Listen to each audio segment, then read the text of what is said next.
Good evening, friends. Sorry for the inconvenience, cost, and the delay. My network or Zoom update, there was an issue. Now it is sorted out. And I apologize to all the faculty and the students for making you wait.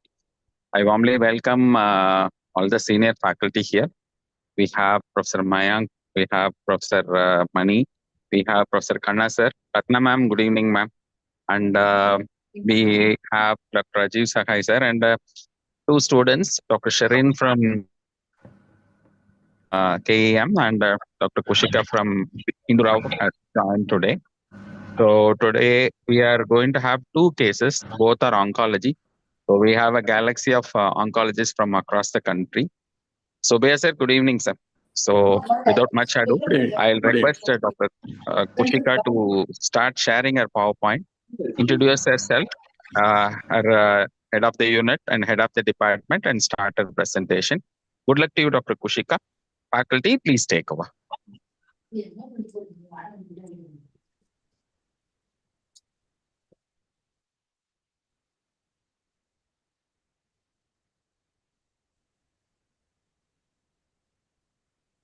Are you okay, doctor? You have any challenges? Share your PowerPoint. Just Share one your. second.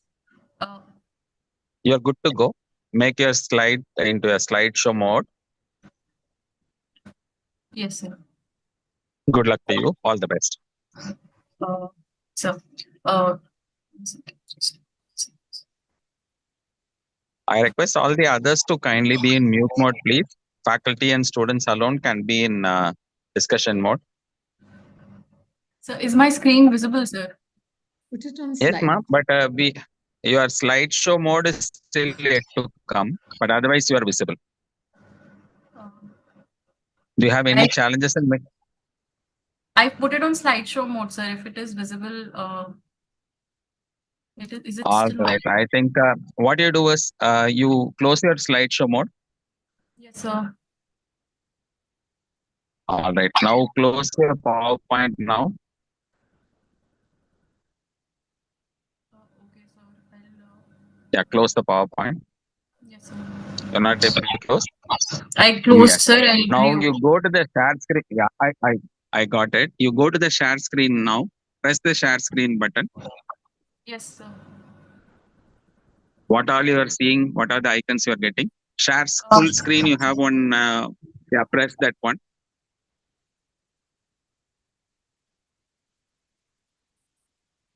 I'm sharing the window showing the case presentation, sir. Is that all right? No. Entire You just screen. share the entire. Okay, sir. Okay, sir. Yes, sir.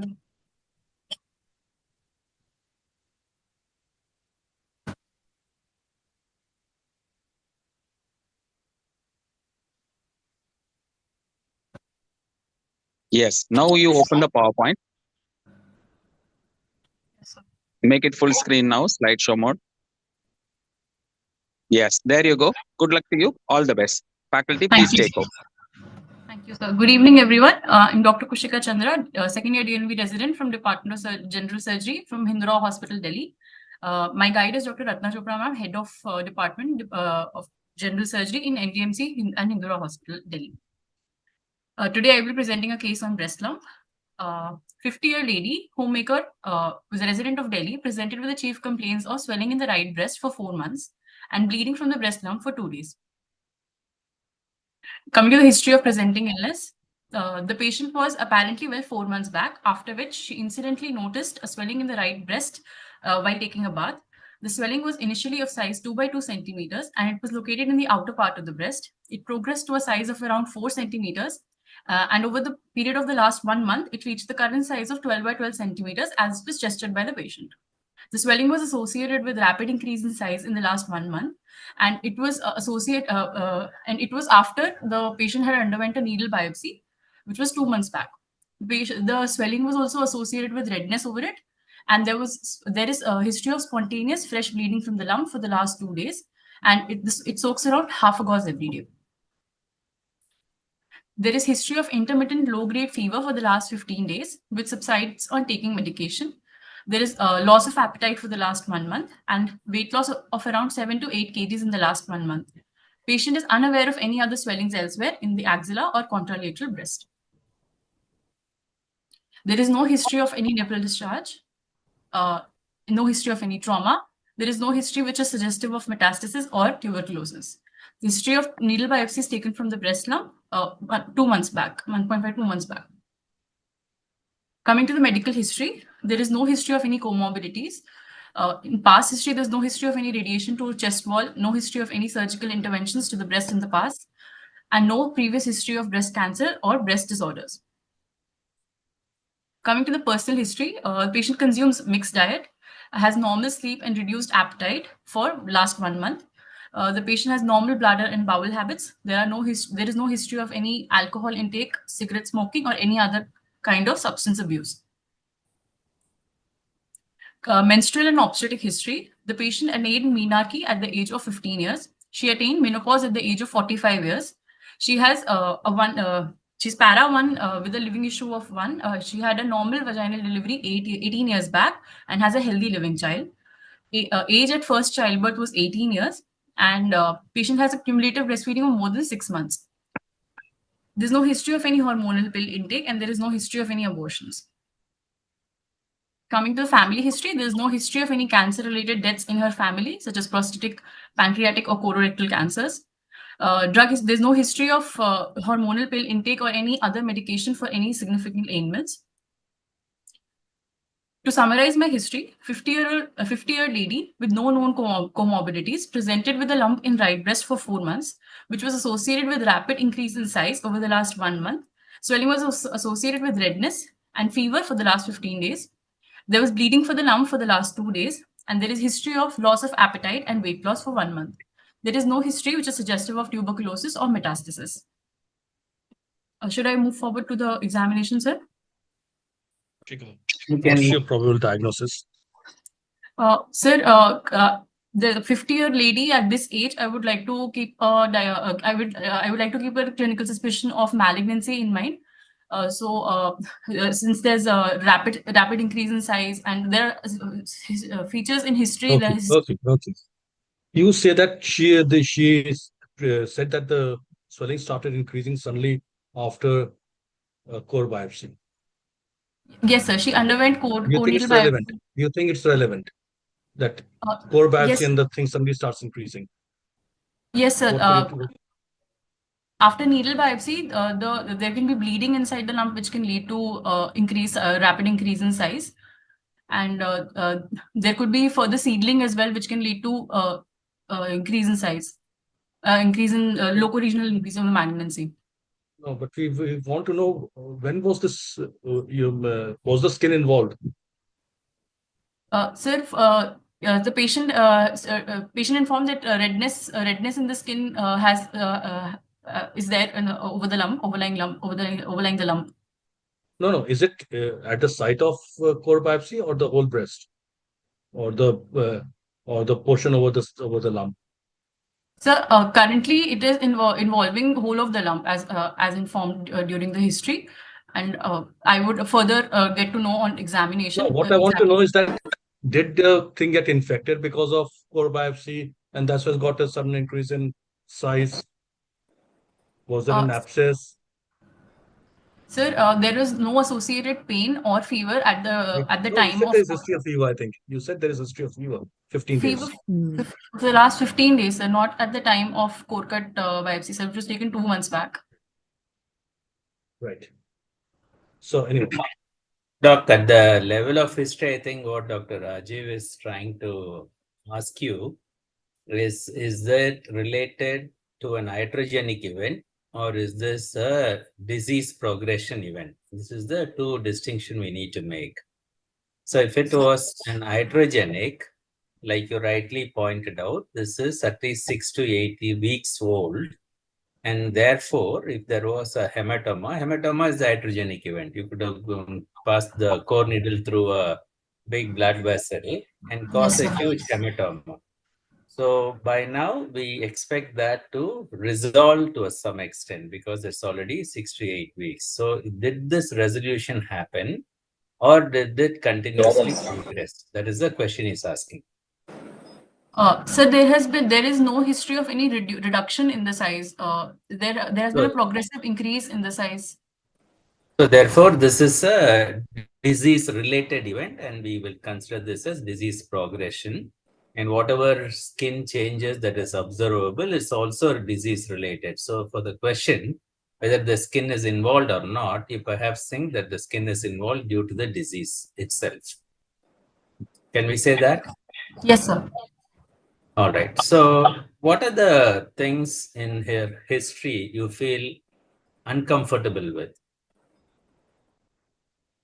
Sir, it's a painless lump, sir, first. Then it is associated with a rapid increase in size.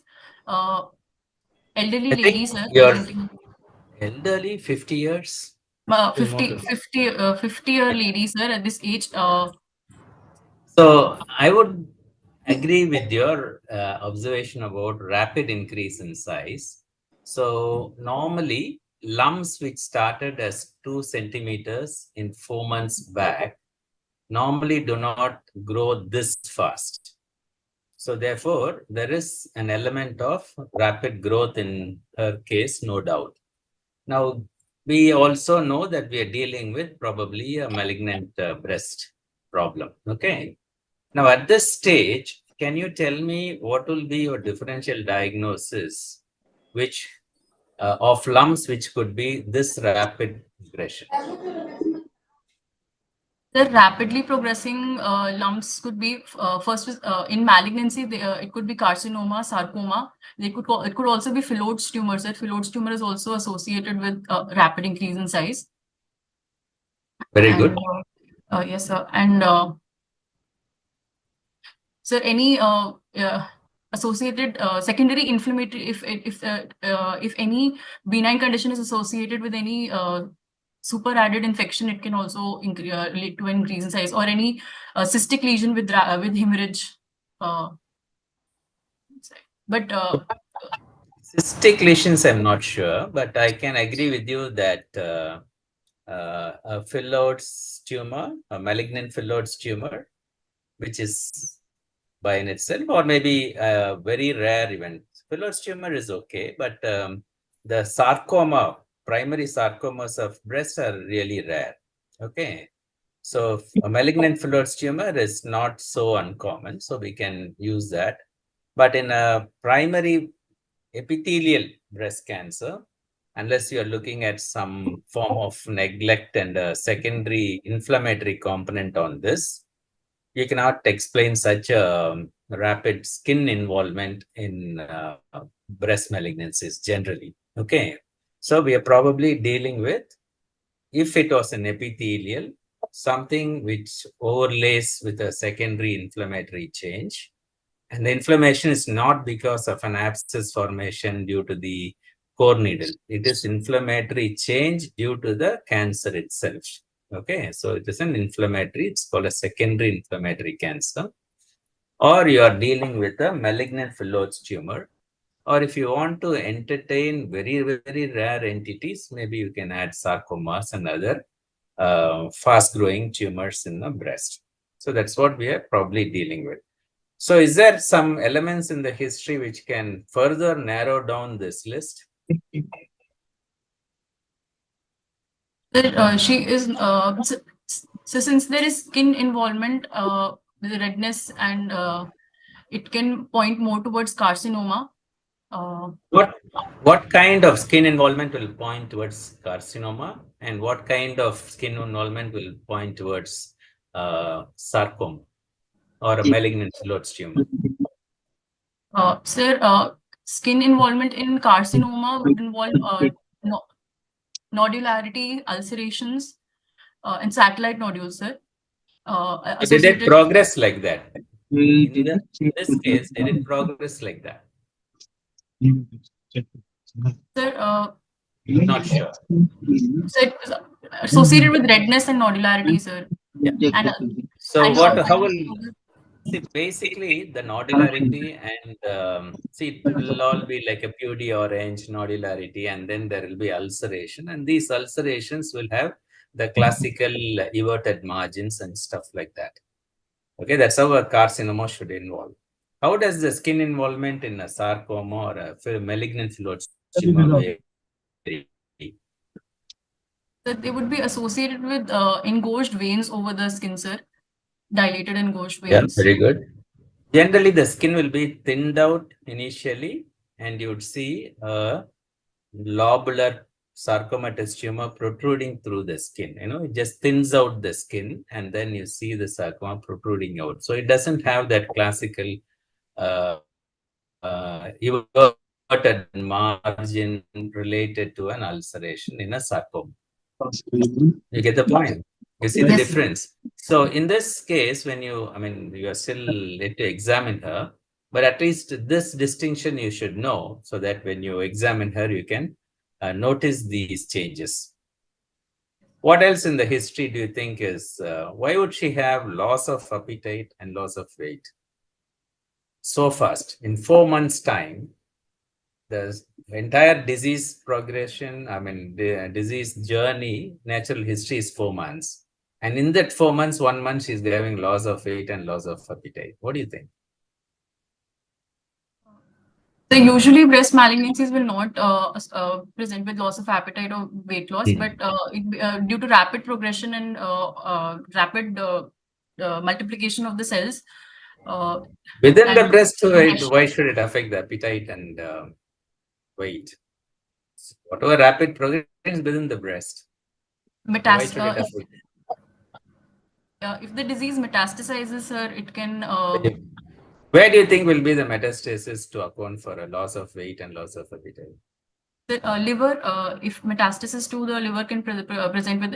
Is usually liver the first site of metastasis or the No, most sir. common site of metastasis in? So let's get back. If liver was the site of metastasis, what kind of?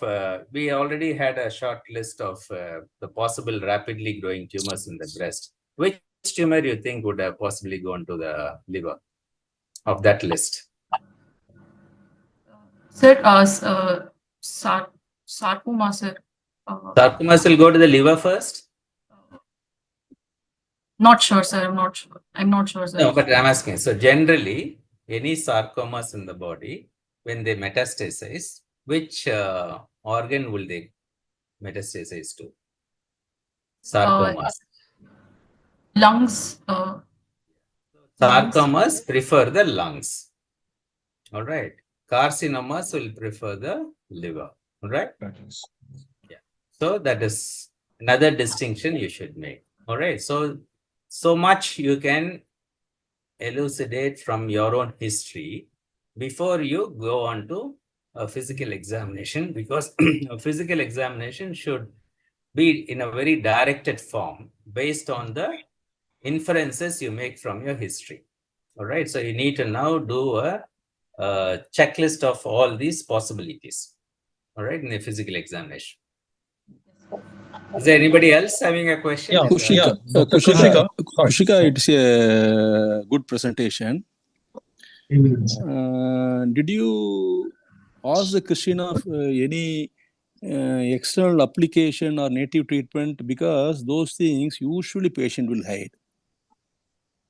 I'm sorry, sir. I was not unable to understand the question, sir. No, did you ask the patient about history of any native treatment, including local application of some local native treatment? Because many a time these patients they will go for some sort of if they are, particularly if they are from rural area, they will go for some native treatment. And I have seen the native treatment includes even burns with iron rods. I have seen. So did you ask any external application of any native medicines or any native treatment? That is one thing we should ask. And did you ask any swelling of that particular upper limb? Sir, You should ask, because if any advanced cancer with lymph nodal spread, it will lead to lymphedema of the upper limb. For completion's sake, these two may not be very significant, but for completion's sake, you should ask any native treatment number 1 and lymphedema of that particular upper limb 1. And the second question is can it be a tuberculosis breast abscess? Yes, sir. Tuberculosis can present with a lump and overlying skin involvement. Because alveolarity. I wish to tell you, my first patient after passing out MCH is tuberculosis breast abscess. Fortunately or unfortunately, she presented with a diffuse lump, and I was very confused. Then I decided to observe her for 15 days because cancer is not going to kill her in 15 days. After 15 days, she classically presented with redness, signs of inflammation. There was no pain. Here, I have not say, if as a clinician, without seeing patients with this history of weight loss, rapid increase in size, redness, and fever, I will keep a tuberculosis mastitis and tuberculosis breast abscess in mind as differential diagnosis. Thank you. You can proceed. Yeah, Kushika, I just got a few questions. How Yes, sir. educated is this lady? So she's from middle socioeconomic strata, sir. No, is she educated or not? Because in malignancy, we would like to know whether she can understand what is there. And I want a social history also so that we know whether she can support and has family support for treatment. Okay. Another Yes, sir. thing is that what could you have done? Suppose it was a hematoma. What could you have done to prevent this hematoma? Sir, at the time of core cut biopsy, we should ensure hemostasis before. Anything that is once the bleeding happens. And core biopsy, anything else? I'm Any unable guided, to. ultrasound guided? Yes, the ultrasound guided biopsy, ultrasound guided core cut needle biopsy will help us reach the exact site of the solid part of the And tumor. prevent if there's a visible vessel, you can avoid that. Okay. Another question, you say she just had one child. Is it by choice or did she not have any children after that? Sir, there's no history of any contraception after So did you ask her whether it was by choice or by that she couldn't have any more after a child? sir, Kushika, I will explain the question. His question is whether she adopted any contraceptive method to avoid next child, or by nature she didn't conceive further. And do you think that history is important if you consider tuberculosis? Sir, pelvic tuberculosis of the genital tuberculosis can present with infertility, sir. Good. So, see, any genitourinary tuberculosis may lead to infertility. So, and probably since she has, that is what he is asking. If it is by choice, avoiding some sort of contraception, whether medication or some sort of contraception, then that is different thing. That's what Sir is asking, number one. And two, I wanted to ask, what is the recent WHO classification of middle age and elderly? I'm not aware, sir. 40 to 60 is middle age and beyond 60 is elderly. Okay, don't say 50 It's years gone to old. 70, sir. It's gone to 70 now, sir. Okay, I'll be happy then. I'm 58 now. I will have 12 years more. Yes. Okay. You can proceed, Yeah, Kushika. You can proceed with the general examination.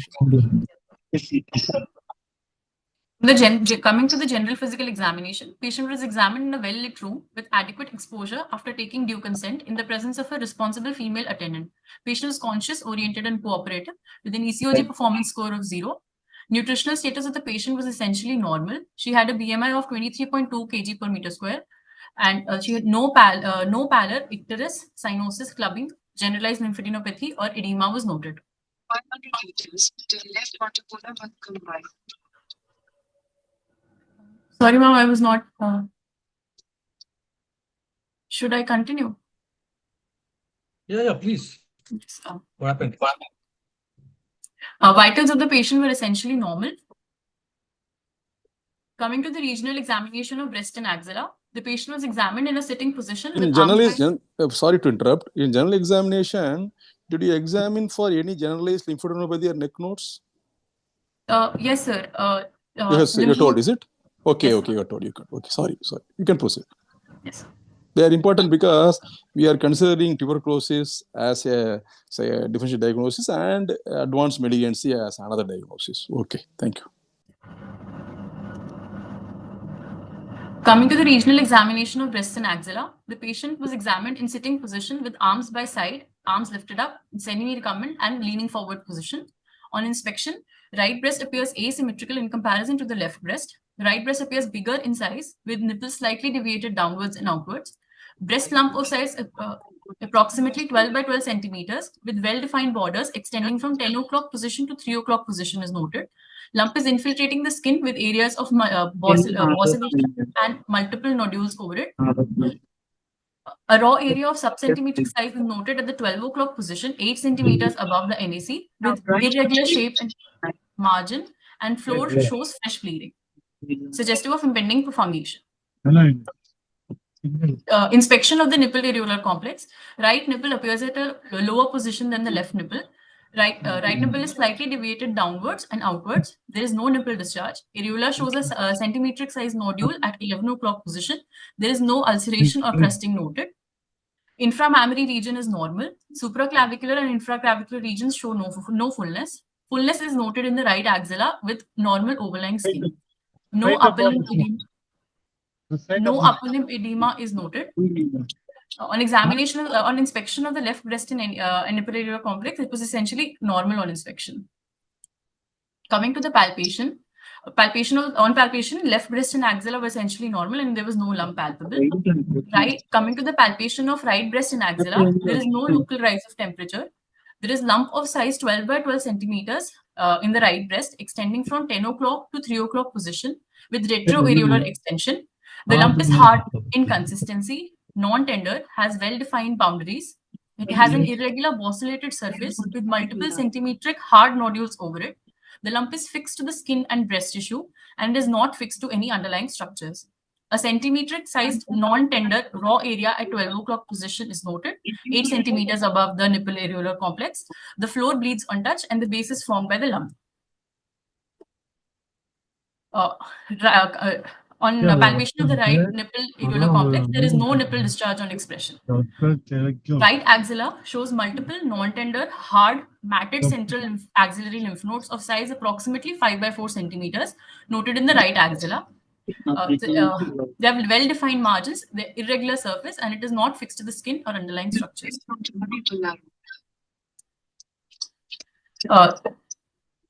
Systemic examination is essentially normal. Chest shows bilateral air entry equal, no reduced breath sounds or added sounds. Abdominal examination shows soft, no organomegaly present, bubble sounds present. There's no free fluid. On examination of spine, long bones, skull and scalp were normal, but rectal examination was normal and there was no nodularity felt in the pouch of Douglas. To summarize my case, 50-year lady with no known comorbidities presented with lump in right breast for 4 months, which was associated with rapid increase in size over the last 1 month, redness and fever for last 15 days, bleeding from the lump for last 2 days. There is history of loss of appetite and weight loss for 1 month. There is no history suggestive of metastasis.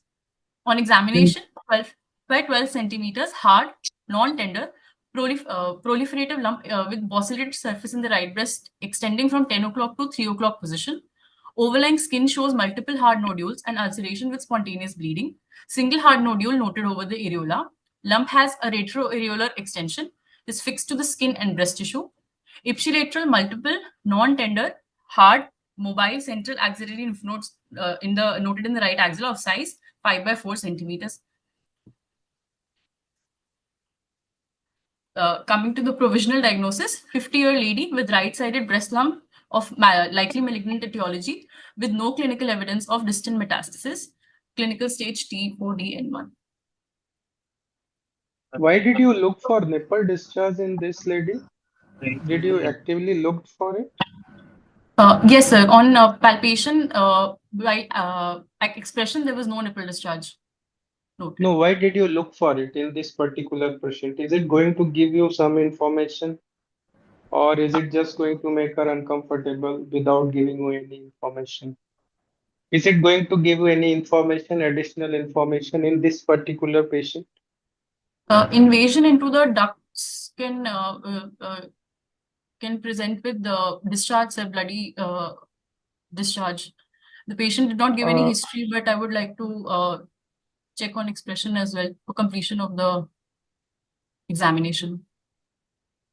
No, suppose it's early breast cancer and you have a nipple discharge. So is it a new onset nipple discharge or just any nipple discharge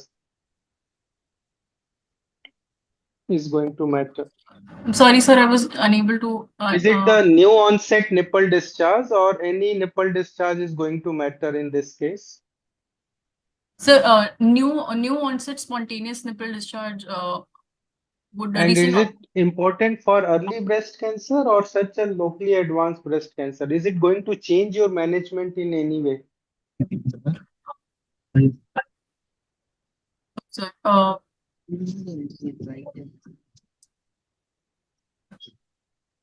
So for early breast cancer, suppose there is a nipple discharge, bloody nipple discharge, clinically we feel that there is ductal involvement and probably you may not offer conservative surgery for them. Maybe you may not say that this is a patient for ideal breast conservation because ductal system is probably involved. But in this case, it may not change anything. So there is, because if you see the lump size and the type of lump she had, NAC is already involved. With or without nipple discharge, it doesn't matter. So that examination is not going to give any additional benefit to you. But for early breast cancer, of course, it may change your management plan. So what is inflammatory breast cancer? Sir, inflammatory breast cancer is cancer which shows a less than 6 months of duration, sir, and it shows more than 1/3 of the. Sir? Yeah, continue. Yes, sir. So more than 1/3 of the breast surface is involved with redness and inflammatory changes, sir. So When do you in a think duration of less than 6 months. do you think this patient has that criteria? Sir, Is that erythema or just skin involvement? Skin involvement. Sir, skin involvement involving more than 1/3 of the breast area would be considered in the criteria of inflammatory breast carcinoma, sir. No, it's not skin involvement. It's still erythema. Okay, so still skin involvement can be cloudy orange also, but that doesn't, you don't call it as an inflammatory breast cancer. Yes. So skin erythema more than 1/3 of the breast, and 6 months is not the criteria. I mean, in 6 months is too long for an inflammatory breast cancer. Okay, it should be within a month or so. So there is no duration criteria as such as per AJCC. Usually they say it's a rapid progression, but more than 1/3 of the erythema of the breast rather than skin involvement. So what all the nodal basins you examined for this patient, local examination? Sir, axillary lymph node, bilateral axillary lymph node, and supraclavicular lymph nodes, and infraclavicular fossa was examined for the local regional. So examine the normal breast at first, or you examine the this one affected breast first? Sir, in palpation, I started with the normal breast and then came to the diseased breast, sir. Okay. So supraclavicular node, does it make a difference in breast cancer involvement? How does it going to change? Sir, it becomes the stage, changes the stage, sir. It becomes N3. supraclavicular fossa, if the lymph node in supraclavicular fossa is involved. It's N3. Okay, So- and how do you N3 look for fixity? And how do you look for fixity of the chest wall and is it going to Sorry. change your? How are you going to look for fixity of the lump? So fixicity of the lump to the skin, breast tissue, and underlying underlying structures is checked. For fixicity of the lump to the skin, sir, we move the lump and we see if the skin is mobile over the lump. And for fixicity with the breast tissue, we fix the breast, and after that we move the lump. And if the lump is mobile within the breast, then it is. But if it is fixed to the breast tissue, we'll call it fixed. And for underlying chest structures, we check for fixicity to the chest wall, sir, pectoralis and pectoralis major. What do you understand by chest wall? Sir, chest wall is formed by serratus anterior.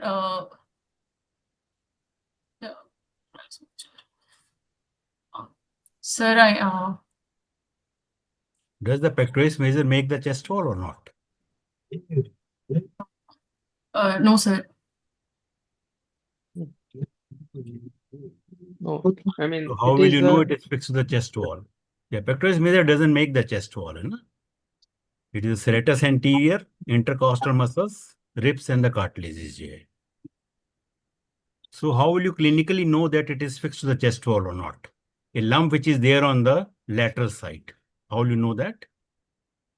So first on inspection, when we ask the patient to bend forward, if the lump falls forward the breast, then it is first evidence of that the lump is free of the chest wall. And then we on palpation we can check for the fixicity to the chest wall by palpating for by checking fixicity to the serratus anterior. We can ask the patient to push against the first we'll check in the relaxed position along the Will the fibers lump be and mobile if it is on the lateral side, or it will not mobile? If it is fixed to the chest wall, yes, sir. in which case it will be mobile, in which case it will not be mobile. Sir, if it is fixed to the chest wall, it will not be mobile, sir. Okay. But if it is on the lateral side, but still it is fixed to the chest wall, it is serratus anterior. Then. So Not, even if it is on the serratus anterior, the lump may be mobile. But when you look for the serratus anterior, then it is fixed to that. You know? yes, sir. Okay. How do you know it's a pectoral fascia or the pectoralis muscle? Is there a how do you know the fixity with pectoralis fascia and pectoralis muscle? Is there a difference between them, or they will present in a similar manner? Sir, once we first we check for the fixicity in the relaxed position. If it is fixed to the pectoralis fascia, it would be fixed. It would be fixed in both while being relaxed and while contraction. Whereas if the it is fixed to the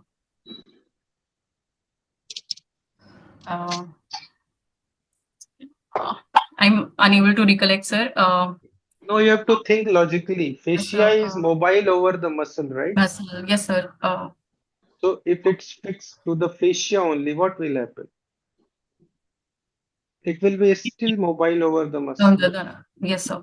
if you On contract contraction it, as well. right? Yes, sir. On contraction as well. Yes, sir. But if it's fixed to the muscle, it will be like in relaxed position also, you will not be able to move it. So that will give you the clue that there is a pectoralis muscle involvement. Is it going to change your treatment plan? Suppose there is pectoralis muscle only involvement Right in onto this PD female. points. She's non-metastatic, but there is just means pectoralis muscle involvement in this particular patient, and she's non-metastatic. Is it going to change your treatment plan in some way?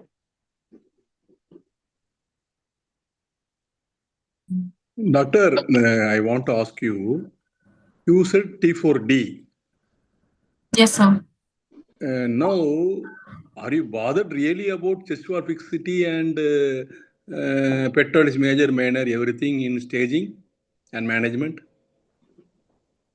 No, for exam purpose, I agree completely with other examiners. You should examine fixity to chest wall, pectoralis major, minor, everything we need to examine. But in this particular patient, if my candidate fails to omits to examine all those things, I may not find that much guilty. Because anyhow, it is T4D. You are not now going to revise it as T4A or T4B. So I may not mind it. Even then, the clinical examination is more important. Okay. And if I give you a chance to go back and examine the respiratory system with one test, what test we will do? Respiratory system now. What you said about respiratory system? Sir, air entry was equal. There was no reduced air entry on either sides, Okay. and there were no added sounds. And what about pleural effusion? Yes, sir, for pleural effusion, sir, there was no reduction of air entry on the side. So pleural effusion, will you examine by auscultation or percussion? Percussion first, sir, followed by. All along you are saying air entry, that is auscultation. Percussion you should do. Particularly after seeing the lesion, you should go back and examine the respiratory system again. Okay, thank you. So how will you differentiate whether there is a consolidation is there or the pleural effusion is there? Because both can happen in cancer breast.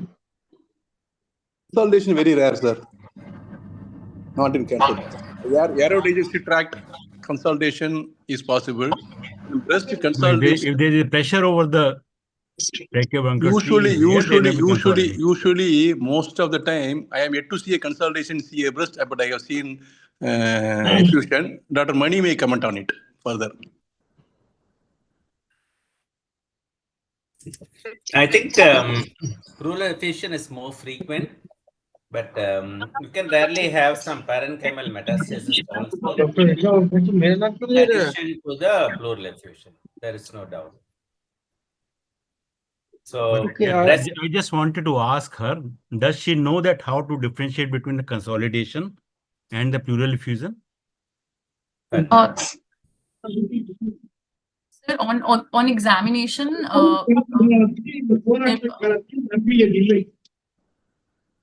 both will be done on percussion, no? Yes, sir. So I thought some asking. Sir, on examination on percussion, both will be done on percussion. On auscultation, there would be look for the vocal resonance and the vocal fremitus. Okay, it will be increased in case of the consolidation, while it will decrease in case of the pleural effusion. Yeah, Kushika, just a quick comment actually. The local examination to see the chest wall fixation is important for breast cancer because suppose it's a pectoralis involvement or pectoralis fascia involvement. When we plan the curative surgery, we may have to do a radical mastectomy rather than doing a simple mastectomy where we leave behind the muscle. So it does make a difference if patient is non-metastatic. And you should always know beforehand that on presentation pectoralis was involved or not, so that you can include it in your resection when you operate her after the chemotherapy. So that is very important. Sorry to interfere. Inflammatory breast cancer is one place we will not dare to put your knife on it. I want the Mani's opinion on that.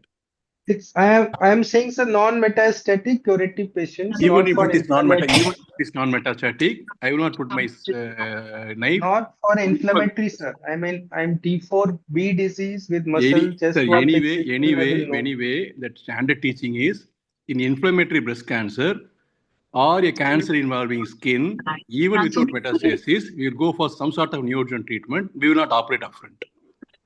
No, that's what I'm saying. After chemotherapy, we will operate and probably we will include the pectoralis muscle in our specimen. Not that's necessarily. What I'm not necessarily, sir. If the response well and at that time pectoralis major is not involved, I will not remove it. it depends on the response, not today's finding. Yeah, but we need to know that muscle is involved or not. That's what I'm saying, sir. Okay. Mani, I want Mani's comment. Yeah, no, I'm good. I think the drift is all right, but of course, in inflammatory cancer, we always have a neoadjuvant treatment and then only proceed for a local treatment. And that gives us the opportunity to also check whether if there is any response to the chemo. This is called the intrinsic sensitivity test. So when we give the chemotherapy, how much the tumor is shrinking, how much that erythema is reducing, or whether if there is any other signs of progression of the disease elsewhere, is something you have that window of opportunity to study in the first 3 or 4 cycles and then decide upon the local treatment later. Mani, a quick question to you. Have you Yeah. ever operated on inflammatory breast cancer even after chemotherapy? Yeah, I have, after ensuring that, so strangely enough, in 1 or 2 cases, we have no residual disease also. So Yeah. we can, yeah. We also do that, sir. And it's more than, I mean, we also do that. Maybe. Our setup, My it's experience, almost, may be less. yeah.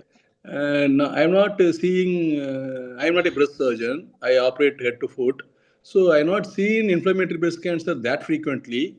And many of them, they didn't come back to me again after chemotherapy.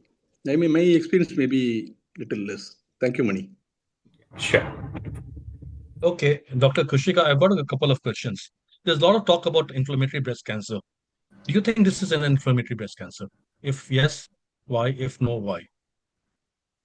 Yes, sir, since it involves more than 1/3 of the breast with overlying erythema, and the duration was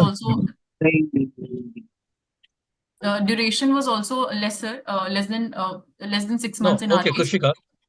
Okay, let me modify it. Is there a lump in inflammatory breast cancer? Is there a lump palpable? Sir, in secondary inflammatory carcinoma, there can be an underlying lump, which if it involves, if overlying skin of the lump involves more than 1/3, then No. we can. Kushika, usually, Yes. IBC does not have a lump. Yes. Okay. She's correct. There are 2 types of inflammatory carcinomas, primary and secondary. Secondary would have an underlying lump that develops inflammation. So this But is usually, probably, that is uncommon. Usually, they don't have a is the lump. one that will not have. Okay. What is Paget's disease? So Paget's disease is when the dermal lymphatics are involved with the invasion of the cancer cells. It was destruction of the nipple areolar complex and the areola. No, is it because of dermal lymphatic involvement? Then that is body orange. That is body orange. Okay. Actually, this is the malignancy is in the ductal system. It usually starts in the TDLU. Suppose it starts in the proximal ducts. These cells, they grow out of the duct and they pour onto the skin and involve the skin. So that is Paget's disease, right? So you may have a lump, you may not have a lump, right? So that can be it. Okay, you said there's matting of the lymph nodes. Do you think in malignancy there's what is the cause of matting usually? Sir, mostly matting is seen in tuberculosis, sir. It's because of inflammation. Inflammation. Because of inflammation, chronic inflammation can. Of course, malignancy can cause desmoplastic reaction and then, but usually the lymph nodes are discrete, right? They're hard and Kushika, if discrete. it is matted group of nodes, do you think your staging is okay? Your nodal staging? Sir, but group of lymph nodes is mobile, sir. It is not. No, if there is matting, actually, you can't really appreciate the lymph nodes, whether they are the number of lymph nodes and whether they are mobile, right? It will be a whole lump which will become mobile, right? Yes. So usually we don't expect in malignancy that there should be matting. There can be multiple lymph nodes clustered together. Am I right? Yes. Dr. Ratna. So what Dr. Mani was trying to say was once your matting can happen because of desmoplasia, I stand corrected by oncosurgeons. And once it happens, it means there is extranodal spread. So what I think Dr. Mani was trying to point out was that once you call it matting of lymph nodes, they are not limited only to a single lymph node as a discrete mobile lymph node would be. So anyone? Dr. Mani, sir, can you? Yeah. pitch in? So when we have matting in clinical staging, we should ideally make it N2 because it may be matted. The disease can be involving a pericapsular and make two nodes adherent to each other. Or if the node is attached to the chest wall, that again increases the nodal staging. So ideally, it should be N2.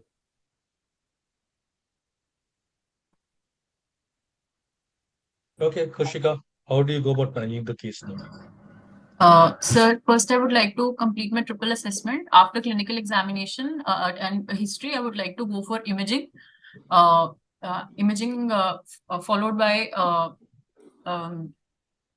any cytological and histological investigation. So, do you have what was the first? You've got the needle biopsy report, the core biopsy report. Yes, sir. Needle biopsy report was showing invasive ductal carcinoma. Sir. Okay. And then was a mammogram also done? Yes, sir. Mammogram of the opposite breast was done since this diseased breast was too big and overlying ulceration and bleeding was there, sir. So mammography of the contralateral breast been done, but here we went for ultrasonography and MRI. Okay, before proceeding further, if the biopsy report is infiltrating ductal carcinoma, do you have any comment on the nomenclature as per the recent description? Infiltrating ductal carcinoma of is that the way the recent reporting is happening? I'm unaware of it, sir. It is usually they now say invasive breast cancer, NOS, not infiltrated ductal carcinoma. That's the recent terminology to report in pathology. You can proceed.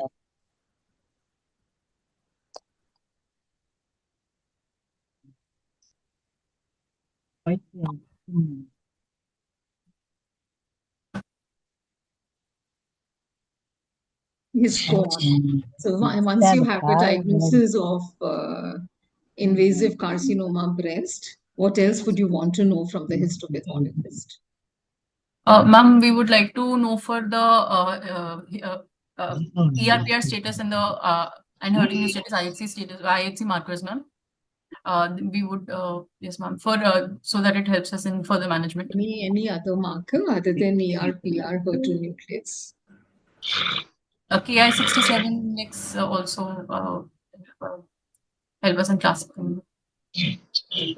What is the significance? And if you were thinking in terms of inflammatory breast carcinoma, what would you expect? And do you have the reports? Ma'am, Ki-67 index would be high in rapidly increasing, rapidly proliferating carcinomas, ma'am. So Ki-67 would be high in cases of inflammatory breast carcinoma. So that's a proliferative index. And what about what is expected in inflammatory when it comes to ERPR status and HER2 nucleus? Ma'am, they are usually ERPR negative, and HER2 new overexpression is seen. So if your histopathologist gave you a report of HER2 new 2+, how would you proceed? Ma'am, I would, since 2+ would show as any unequivocal, we would like to go for FISH test, ma'am. And if on that it shows amplification, then it would be considered as positive. So if you had the facilities, any role of getting P53 levels down? Yes, ma'am. P53 is it, if in cases of P53 mutations and if it is there, then the tumor is more aggressive, ma'am, and highly proliferative. So, can someone else take over? She's my postgraduate, actually. Yeah. Yeah. Yeah. So, Doc, in this, I think P53 we can reserve it for research purposes. We won't use it as a standard clinical test. So I agree with you that we need to do the ER/PR and HER2. And K67 is, of course, a little plus minus. We'll maybe discuss if time permits about K67. But these three is absolutely mandatory. So, which is the Mani, a short intervention. If we are planning to do P53, if I say I should need to do PDL1, do you agree?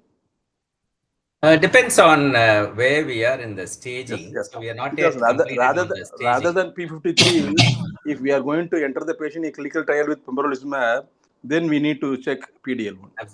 Absolutely. So if it's a TNBC, doing PDL1 is still logical in this patient. If it's a TNBC, obviously, you can add pembrolizumab in neoadjuvant setting as well. Correct.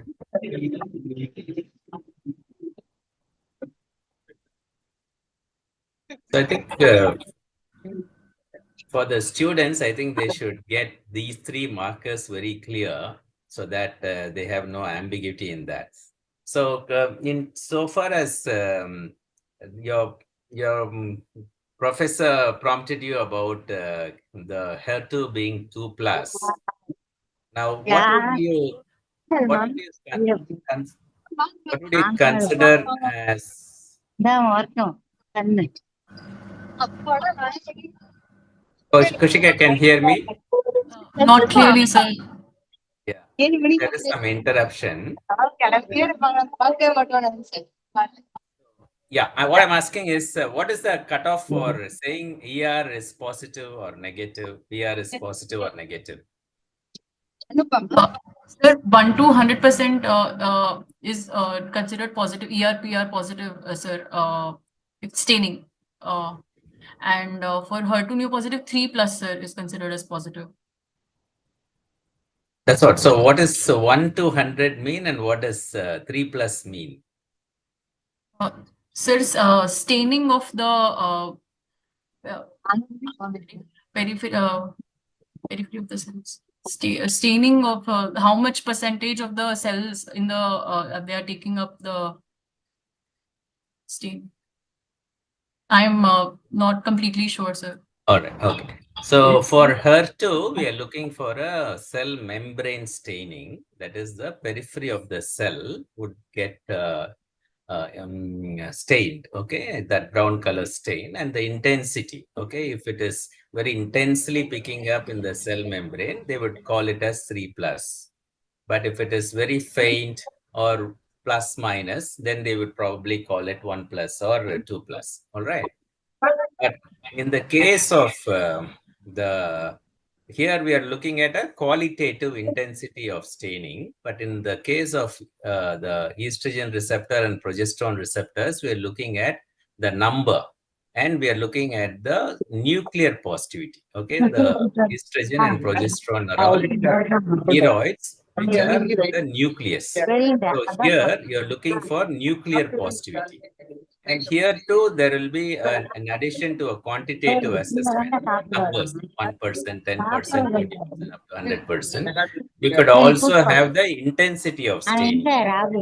That as well adds to the Aldred score.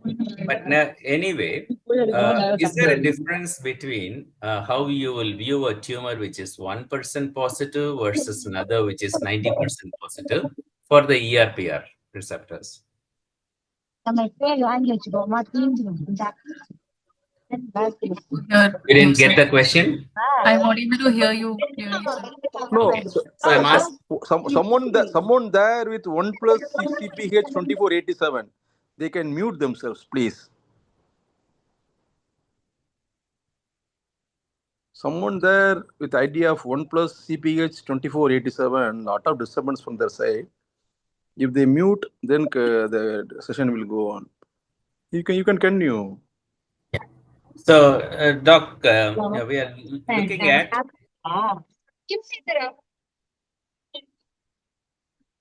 the difference between 1% positivity in one case and another 90% positivity with the estrogen receptors. Do you want to make a difference between these two? Sir, both of them would be considered as ER positive only, sir. Fine, that's what. Both are ER positive, but do you make a distinction between these two patients, or do you think they are all in the same basket? I'm not sure. All right. So you must understand that lower the percentage of cells in the ER positive or PR positive, you should treat them as more aggressive tumors. The higher the percentage of cells which are positive, then they are more slow growing indolent type of cancers. That is something you should know. In fact, if you looked at the pathology report, if they gave the report as invasive carcinoma, and they will also add not otherwise specified. When they say not otherwise specified, they are actually, what do they indicate to you when they say not otherwise specified? Sir, it is not. It is not in the other categories like tubular mucinous reform. Yeah, that's right. They're trying to tell you they're not able to give you some direction about some good. Can you say if mucinous tumor is good or bad? Sir, worse, bad prognosis, sir. Mucinous? No, mucinous is a good prognosis. Okay, so you'll be delighted to have mucinous tumor. Okay, so if they said invasive carcinoma, possibly mucinous type, then they're able to refer to a particular group whose prognosis is evident. Okay, but here they're unable to fix this tumor into any such special subtype. And that is the reason why they are saying it is not otherwise specified. Nevertheless, they will also give another thing called grading of the tumor, isn't it? So Yes. if they said grade 1 or grade 2 or grade 3, which is the fast growing tumor? Grade 3. Okay, so grade 3 is the fast growing tumor. So if they said grade 3 and the histochemical, the IHC markers of ER comes as 90% or 100% positive, I'll be very, very skeptical. You understand the paradox? Yes, So when they say a grade 3 tumor, you should anticipate that the ER/PR will be either negative or a very low positive, 1%, 5%, like that. Okay. So that is the way you kind of interpret these two together. But if they said it is a grade 3 tumor and all the markers come negative, they perfectly fit into each other. So the triple negative breast cancer and a grade 3 of the invasive cancer will fit in perfectly well. You get the point? Yes, sir. So that's how you try and add up all these prognostic markers together. The Ka67 is a little subjective. People tend to use it as a surrogate to understand how aggressive the tumor is. And ideally, it is not a standalone marker to say that, but okay, I can understand given our socioeconomic status, K67 can be used, but with a lot of reservation. You should not base all the treatment options only on that marker. Okay, you should get all the other things together and then use it in addition to that. All right. Okay, do we have the reports of this patient or? It's not there in the slides, sir. Okay, but you can tell us. Is invasive ductal carcinoma, ER negative, PR negative, and HER2 positive, sir. HER2 is positive. All right. Okay. So is HER2 a prognostic marker or is it a predictive marker?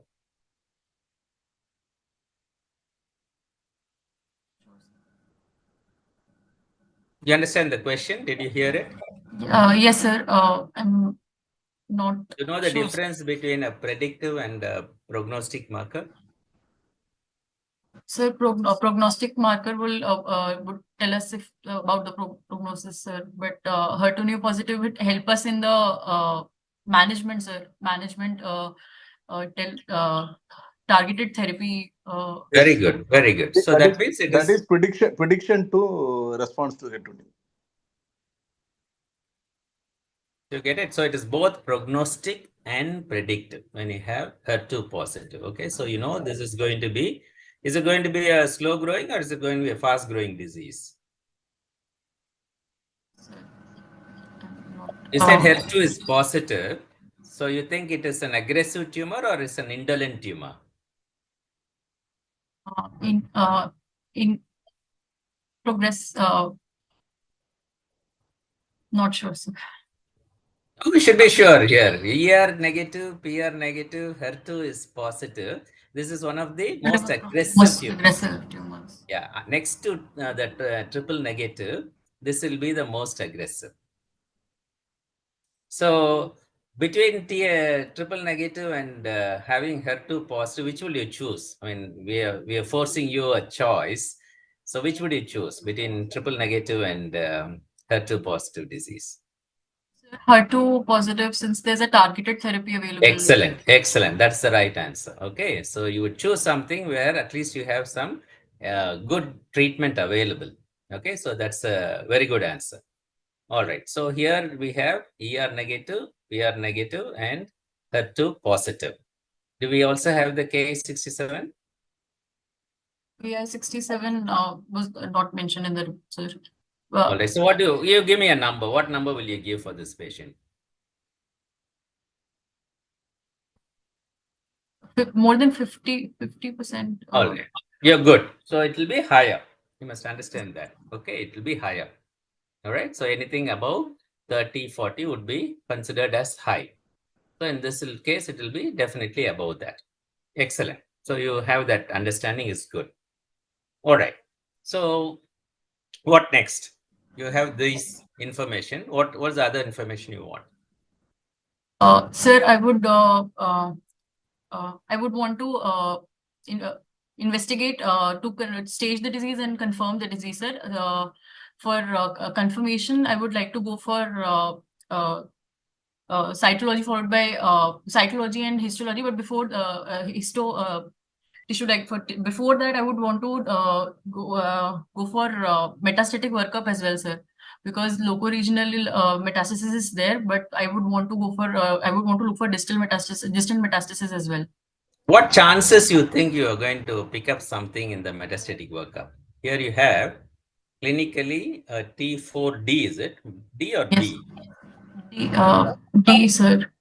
D. And you have a N2 disease. What will be the pickup rate in a metastatic workup in this case? How many will be positive? If you take 100 such patients, how many will have metastasis positive? How many will have metastasis negative?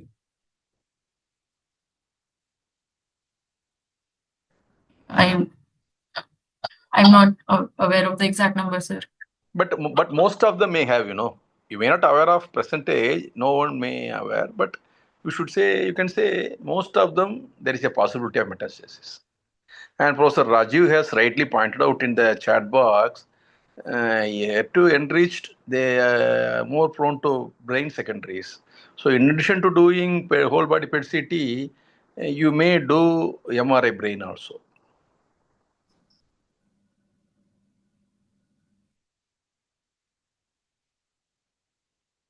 Right, I think we are running out of time, Doc. So, what metastatic workup did you do for this case? Sir, if the facility of FDG PET is available, we would like to go for FDG PET scan with this, sir, right, said MRI brain. And if it is not available, then we would like to go for CECT whole abdomen pelvis, thorax, and bone scan. Do we have any results on that?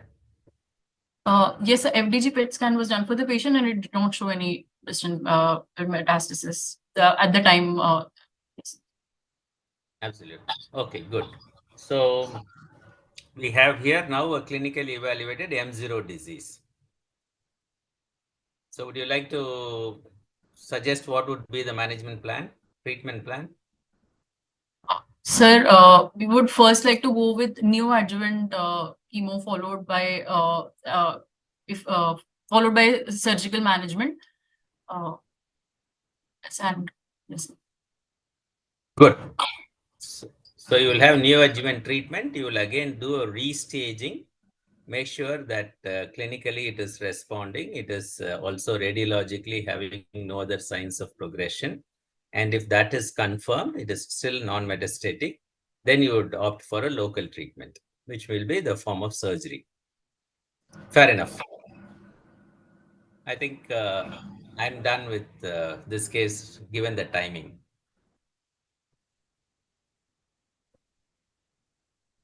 Dr. Subhaya, you want to add anything? Nothing, Dr. sir. Rajiv, Dr. Kadahavil, long time back, he said only for 10 more minutes. We can move to next case.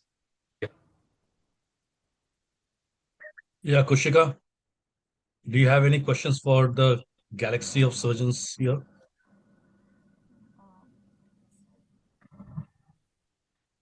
Okay, thank you so much, sir.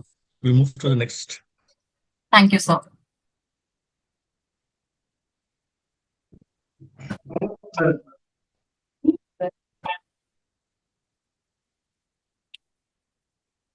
So, sir. Dr. Sherin, are you with us? Yes, sir. Okay. Good evening, Dr. Sherin. You can Good evening, introduce sir. your and start your presentation. Good luck to you. Thank you, Dr. Kushika, for the presentation. Have any questions or doubts to be clarified? Thank you so much, sir. Most of my doubts were clarified in the session itself. All right, good. Thank you so much, sir.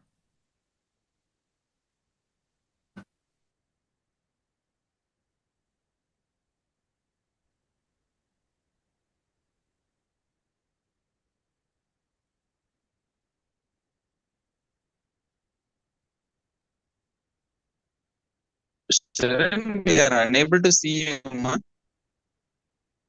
So is my screen visible? Yeah, we are able to see your slides. Now you are good to go, ma. Go ahead. Good luck.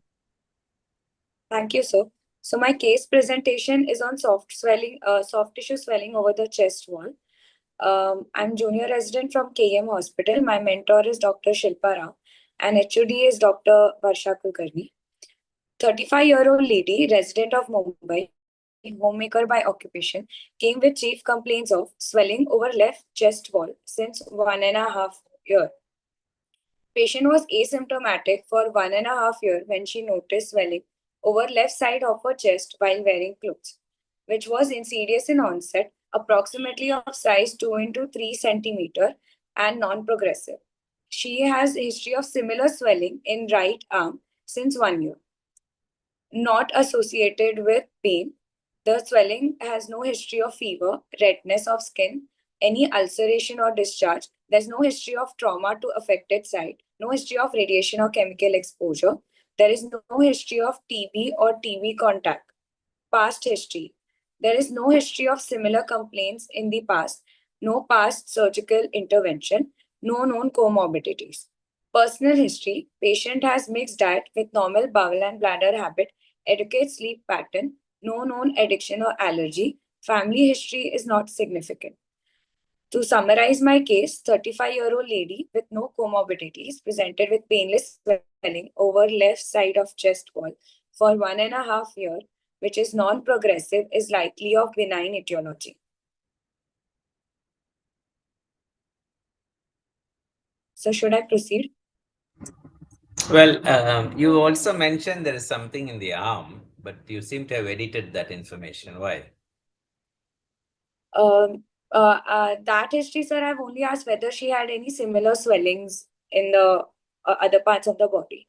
So it was, she just gave that similar swelling, painless swelling she has on the right forearm. So which if is you also had non-traumatic, which also has similar history findings, which is not associated with pain, redness, or no history of trauma. Why are we not giving importance to that? Why is this swelling important and that is not important? Both are significant. No, but you edited that information, so I'm just asking, is the patient not worried about the arm swelling, but only worried about the chest swelling? Yes, sir. She was more concerned about the chest swelling. She had initially come with her complaints of chest swelling, which was worrying her. Nevertheless, when we summarize and you have got another positive information, it's good to add that information also at this stage, and maybe at a later stage after physical examination, you may want to discount that. But I think we should keep that in mind when we summarize the case. Yes. Is someone else who wants to make a comment on this? When you say that there is swelling on the chest and you say that in the breast, in a lady, I would want to know by chest, what do you mean? Are you very clear that there is no swelling in the breast and it's a swelling on the chest wall that she's talking about? Ma'am, yes, because the swelling is present on the lateral wall of the chest outside the breast tissue and not inside of it. Yeah, okay. So just I think it'll specify be it. good for you to say that. Yes. You know, you should say We're all angular, thinking this, posterior, which is the lateral. breast. Sorry. Can you name some benign swellings that are, say, present in the subcutaneous tissue, maybe there on the chest wall, forearm, and other places? Some benign swellings? Lipoma, sebaceous cyst. There can be dermoid cyst in the midline, and neurofibromas, hematomas. Any and other? abscesses. One is that you're thinking in terms of a neoplastic lesion. A neoplastic can be So sarcomas. neoplastic, okay. Um, Benign neoplasms you have talked about, can they, other than neoplastic lesions, can there be other multiple swellings also in the body? yes, ma'am. There can be familial multiple lipomatosis.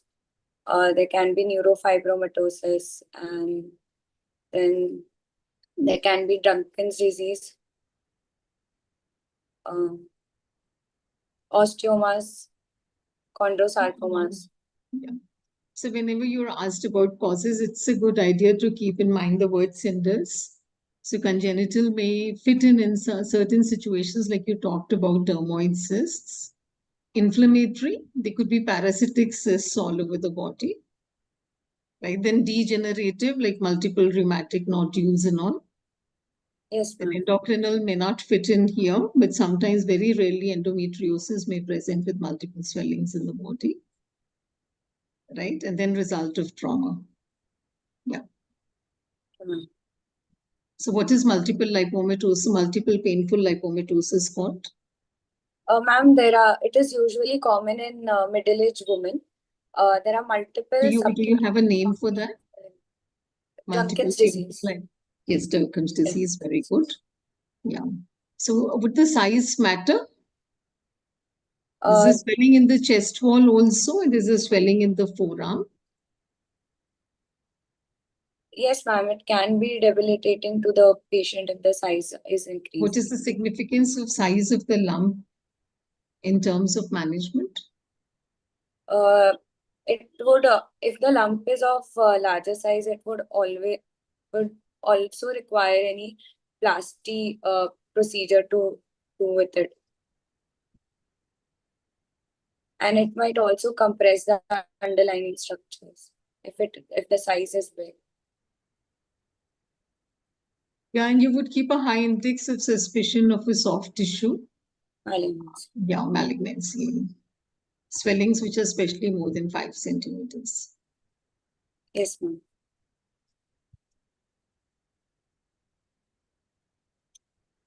Can we proceed? Yes, local examination.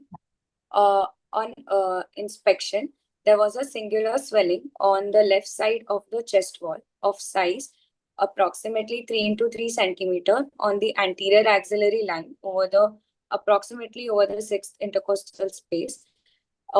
ovoid in shape with smooth surface, defined edges. Skin over the swelling is normal, no visible scars, sinuses, no visible cough impulse or pulsations. Similar swelling is present in the right forearm, which is 1.5 to 1, approximately 1.5 to 1 centimeter in size. Ovoid in shape, has smooth surface and well-defined margins. So the clinical image is this.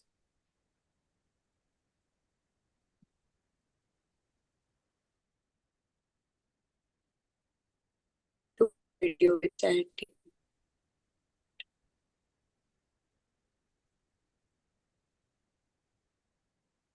On palpations, findings on inspections were confirmed. There is no local rise of temperature. The swelling is non-tender, ovoid in shape of size 2.5 to 3 centimeter, smooth with a smooth surface and well-defined margin, soft and consistency. Swelling is freely mobile with negative fluctuation test and positive slip sign. There is no pulsation or cough impulse present. Swelling is non-reducible and non-compressible and is freely mobile. The swelling in the right arm is 1.5 to 1.5 centimeter in size, ovoid in shape on the medial aspect of the right forearm, 5 centimeter below the elbow joint. There is no local rise of temperature. The swelling is non-tender with a smooth surface and well-defined margins, soft in consistency and pulse.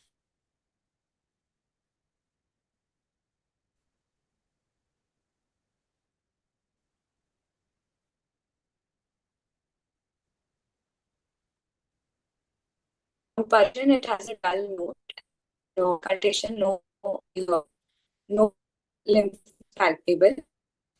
Systemic examination are within a normal limit. So, Dr.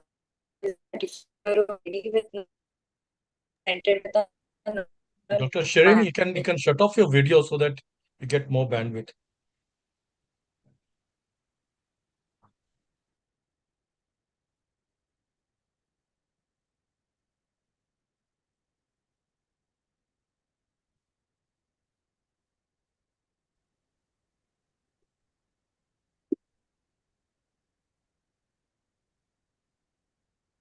Can you hear us? What Dr. Sai is suggesting? No, sir. No, ma'am. You can switch your video off. Okay. Your voice will be clearer. Okay, ma'am. Actually, I'm not able to do that. Yeah, now we are able to hear you clearly. Continue. Okay. So my diagnosis is 35-year-old lady with no comorbidities presented with a non-tender, non-fluctuant mobile swelling over the left side of the chest wall since 1.5 years, and a similar swelling on the right forearm since 1 year is likely of benign etiology. My differential diagnosis being lipoma and desmoid tumor. There's a distractor in your presentation. I've not been able to figure out why did you look for cough impulse in a forearm swelling? Did you mention that or did I misread it? In the forearm Yes. swelling also you've written there is no cough impulse. Yes, ma'am. But Do you it is expect not a cough impulse in No, a ma'am. forearm swelling? No. And can you now tell us why did you look for cough impulse in a chest wall swelling? Cough impulse in a chest wall swelling will be positive if the swelling is communicating with the pleural cavity. Any swelling communicating with a cavity has a positive cough impulse test. Can you name such a swelling? The chest. Empyema necessitans can have a cough impulse. In abdominal swellings like hernia can have cough impulse. So what is the plane in which these swellings are present? They are present in the deeper structures communicating with the cavities. No, in which tissue plane are these swellings present?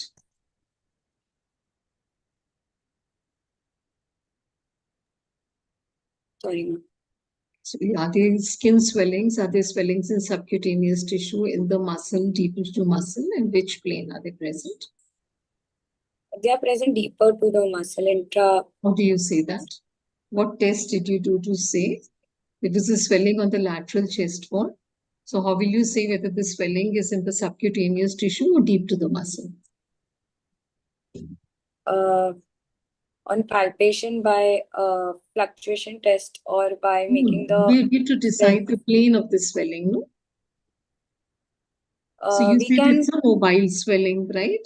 yes, ma'am. And once you have tested that in two directions, did you ask the patient to contract the muscle. underlying muscle? In the lateral chest wall, you would have serratus anterior, like it was discussed in the previous case. So what will Yes. happen to the swelling if you make the serratus anterior contract, if it is in the subcutaneous plane, and what will happen if it is below the muscle? If it is below the muscle, the swelling will disappear. But if it is above the muscle, it will become more prominent. Absolutely. So this is the test that you had to do in this case to decide the plane of the swelling. Okay. Yes, Yeah, ma'am. what about the Can you swelling? in the- tell, Yeah, yes, sir, please continue. yeah. Can you tell what are the various swellings in the body which has the cough impulse? Uh, in the abdominal cavity, inguinal hernia or ventral hernias can have a cough Yes. impulse. One is the hernia, and any hernia. Hernias. Any Okay. hernias can have a cough impulse. Then Yes. Saphena varix can have a cough impulse. Any vascular swelling can have a cough impulse. Which vascular And swelling will have the cough impulse? Saphena varix in the Saphena inguinal varix, okay. Yes. region. And meningomyocele Mm-hmm. and Anything in the neck which can have the cough impulse? cystic hygroma. Hmm? Zenker's diverticulum. Laryngocele? Yes, sir. You can have that. Now, why did you make a diagonal lipoma here if I say it is a case of cold abscess? It can be so. Because cold abscess also have a similar presentation of a long-standing history, but she didn't present with any history of past history of TB or TB contact. So I have ruled out cold abscess based on that. And why you are keeping the desmoid tumor as a diagnosis? That is something very unusual. In that area, putting a desmoid tumor as your first differential diagnosis. Is this a solid lump or a cystic lump? It is a soft lump. In a small lump, how will you test for fluctuation and what is the test called? It is known as Paget's test, where we just palpate the center of the swelling. When fix the swelling and press in the center, right? Yeah, we fix the swelling with the left hand. Are these solid lumps? Are these cystic? In solid lump, the center. What about your lumps? Are these solid? Are these cystic? Solid lump. Solid. So cold abscess will not be solid, right? Yes, ma'am. What is the classical feature of a lipoma on clinical examination? On clinical examination, ma'am, they are soft, smooth, painless, and there is no history, a leading history to the etiology, and they will have false. Sometimes they will have, if they are very soft, they can have false fluctuation. Slip sign will be positive, and usually fluctuation test is negative. What is the slip? And they die in the subcutaneous plane. So what is the slip sign? Slip sign is when we apply pressure over the edge of the swelling. If it is soft, it will move away. The margins will move away. In cystic swelling, is it because it is soft that it will move away? If it is soft, it will get compressed, no? In cystic swelling, which are very soft, it gets compressed and yields. Why does it move away? Because they are soft forms. It's an encapsulated swelling. So when you press on the edge, it moves away. Anything else that you observe when the swelling moves away? The lobulations on the lump become more prominent, lipomas may be lobulated. See, from where the cold abscess can come in this area? It can come through the intercostal space, which are communicating with the pleural cavity or the lung. So one, it can come from the pleural cavity, what you call as empyema, necessitance. What are the other places from where it can come?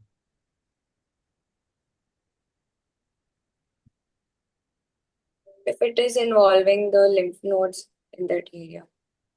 Lymph nodes. Did you examine the spine of this patient? No, sir. What is Carey's spine?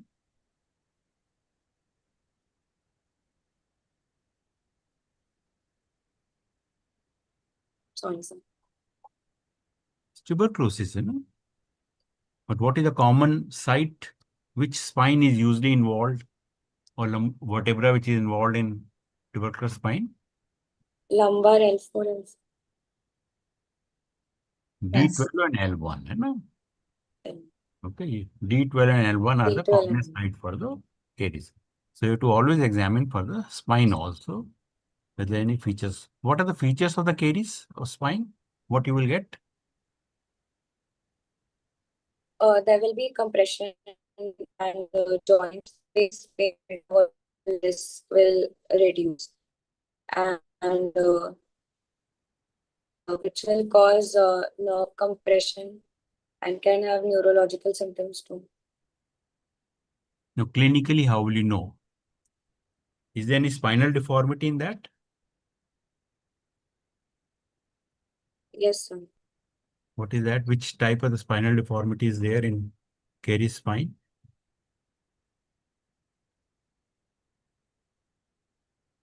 Kyphosis. Kyphosis, scoliosis, lordosis. It is a localized kyphosis. What is sometimes called as? What type of the deformity that is called as? It's a gibbous deformity. Okay. So once you get a swelling like this and you are suspecting the cold abscess, it can come from the spine, it can come from the intercostal lymph nodes, it can come from the ribs, cartilage.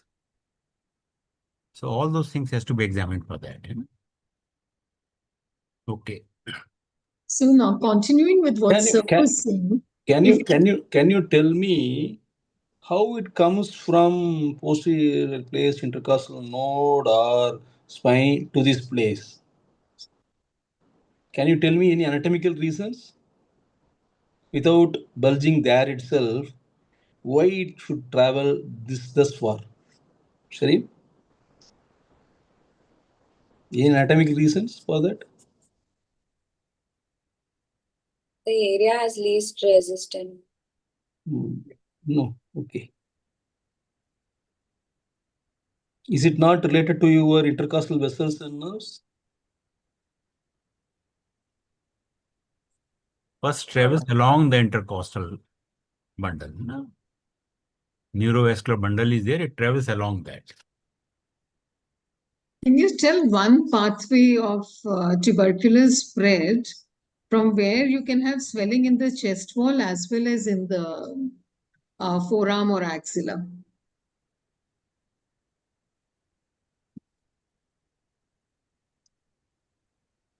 So Carey's spine of the neck, wherein from the prevertebral fascia, it can track to the axilla.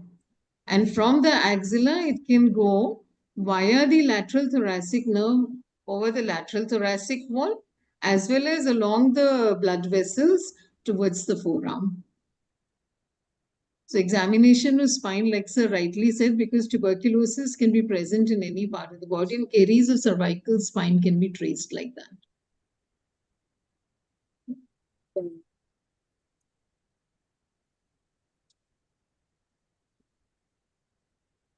What is desmoid? You've written desmoid tumor.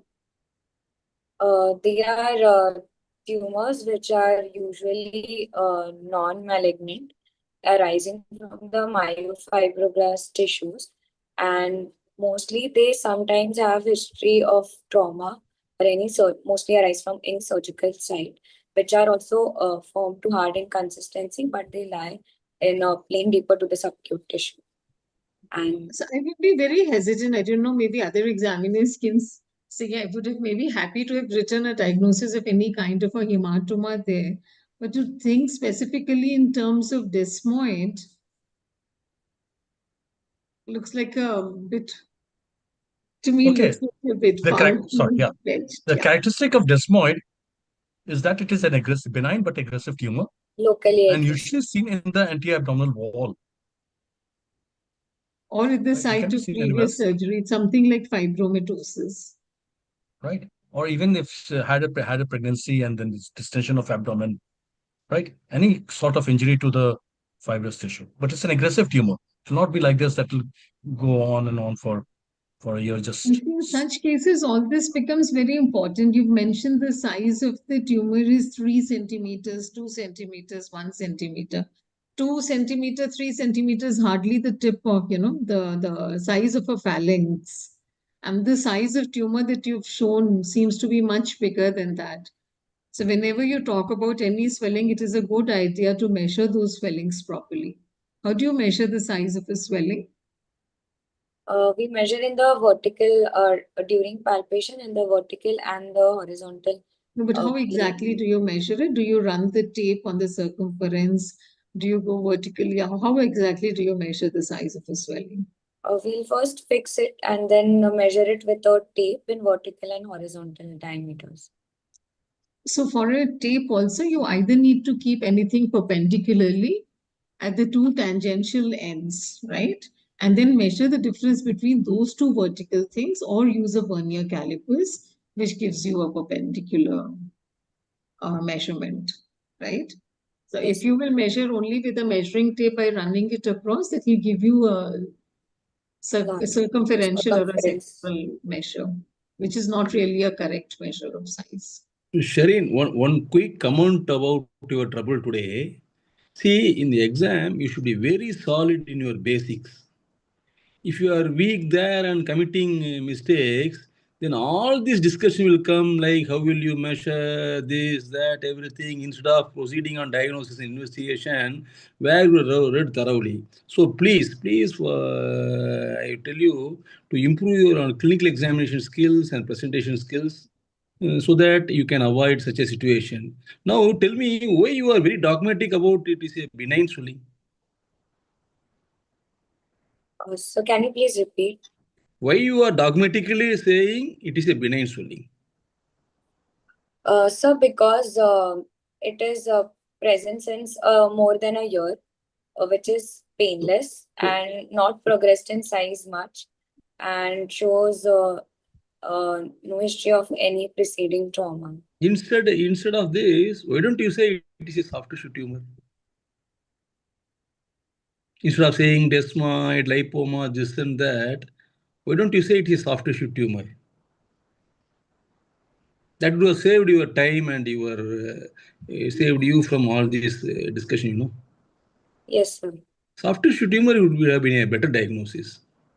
Now, with your clinical examination and your diagnosis of benign, lipoma, desmoid, all these things, you landed yourself in trouble. Instead, if I am in your situation, you do a diagnosis of tissue tumor, and I need to evaluate. That's all. Then they'll go how to evaluate. You can discuss biopsy, this and that. Now you are stuck with measuring the measurements, cough impulse, how they track, and all these things you will never expect in an examination. So be little careful in your presentation and diagnosis. Okay. How will you proceed? Shireen, how will you proceed? So I will like to confirm my diagnosis by investigating further. What investigation? Non-invasive, like we'll get a X-ray and a USG done, followed by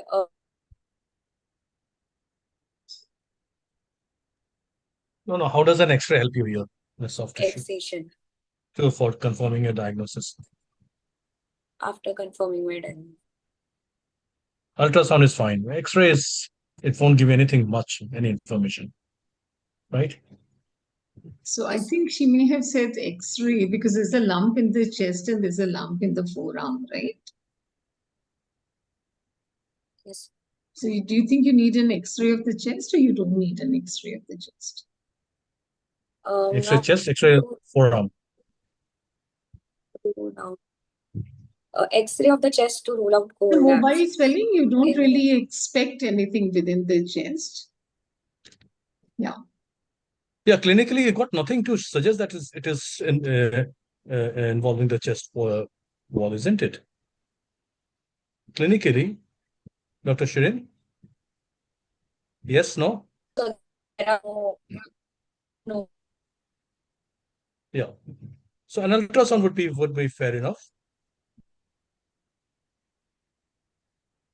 Okay, what else? Yeah.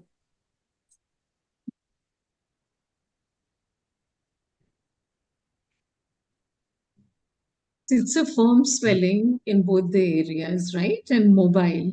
How would you confirm your diagnosis? I'll confirm my diagnosis with an invasive test like FNAC, which will give me Do you the want, exact. it's a 3 centimeter lump and a 2 centimeter lump. Would you want an FNAC or would anything else? USG guided FNAC, sono guided. What is the role of excision biopsy in lumps in the body?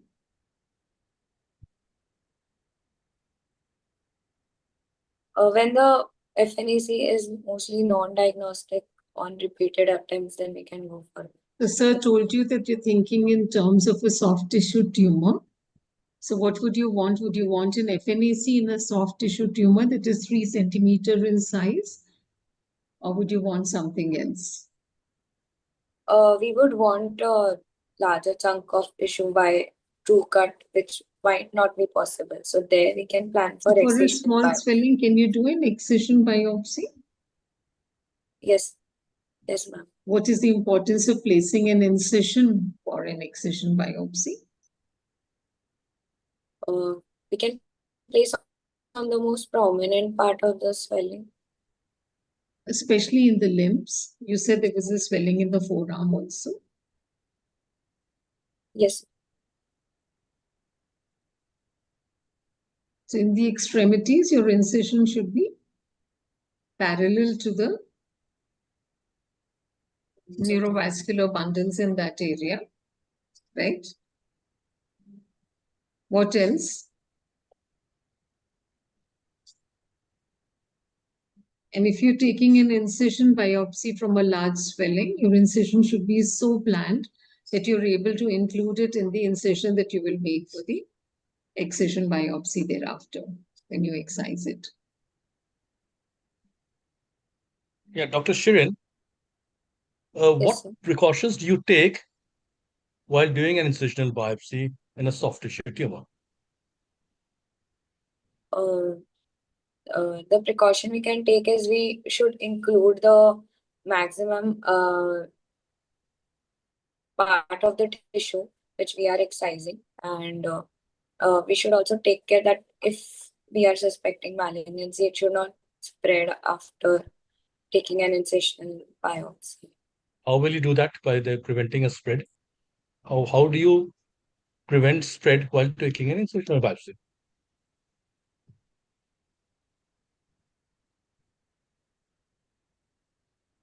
By avoiding any vascular injury around it. So that you would avoid otherwise also. Yes. Okay, what else?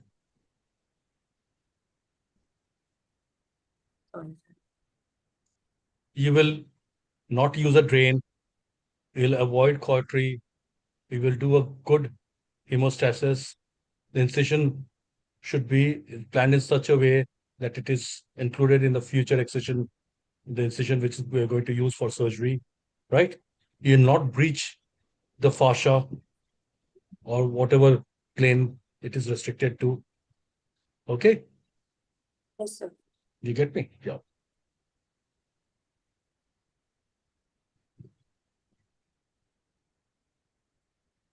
Okay, so what have you done? You've done excision biopsy, you've done an FNAC, you've done a core biopsy, you've done an Actually, incision we had biopsy. done an FNAC which was suggestive of a lipoma.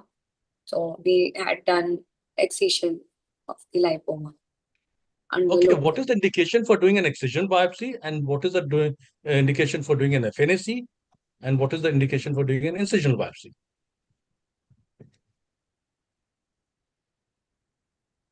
If the tumor is small, and FNAC is usually difficult. How small? How small? Less than a centimeter.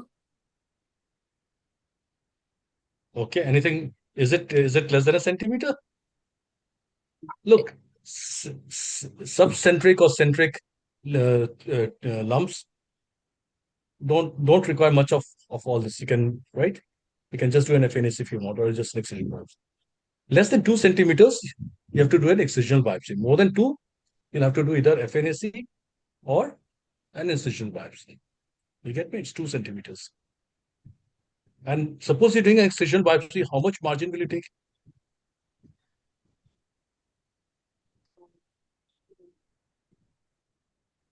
Did you take any margin? You did an excisional biopsy, isn't it? Yes, Or you did an FNAC? we had done an FNAC. Okay, suppose it turned out to be a malignant melanoma.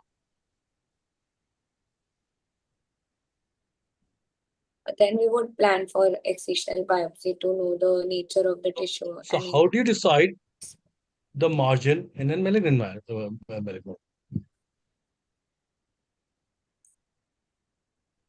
1 centimeter. Anything to do with depth? The size?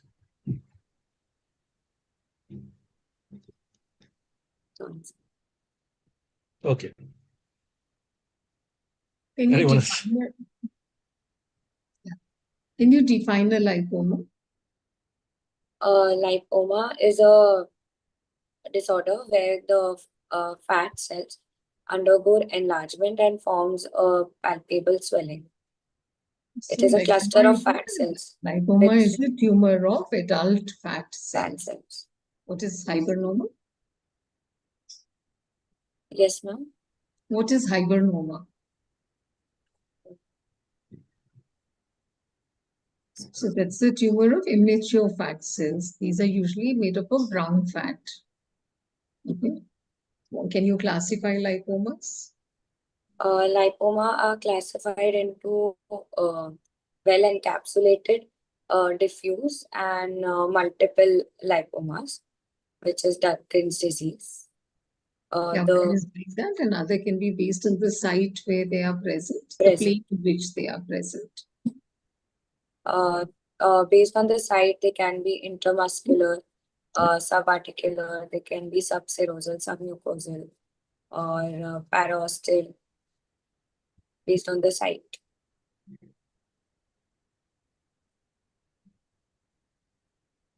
Supposing your core needle biopsy you had done, it came out as liposarcoma, how would you have managed this case?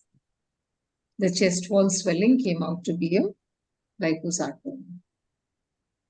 First, we will rule out whether it has not, as sarcoma has a tendency to be aggressive and spread through hematogenous route. We will rule out if it is localized or metastasized. If it is localized, then we can plan for surgical excision, followed by radiation. So what is the difference in excision that you do for a lipoma and excision that you do for a liposarcoma? For lipoma, we will just excise the lump with the fibrous, the lump which is lobulated. Whereas in fibrosarcoma, we'll go for a wide local excision. What are the indications of radiotherapy? Radiotherapy, if there is any recurrence or when we are when there is a positive margin, then we can go for radiotherapy. Because you need to look for the grade of the tumor also, if it's a high-grade tumor. Yes. What do you understand by the term tumor bed boost in radiotherapy? Sorry.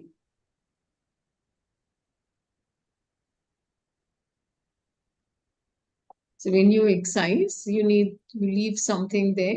You leave a marker. So the tumor bed has to be given and added.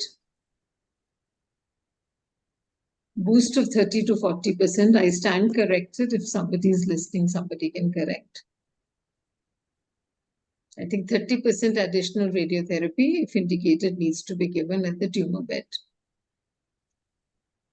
Right, and the site of incision has to be included in the field of radiotherapy. Is there any importance of examining regional lymph nodes in a patient of sarcoma? As the spread is usually by hematogenous route, we can rule out whether there are other sites of. Can you name some sarcomas that spread by, that have a lymphatic spread also?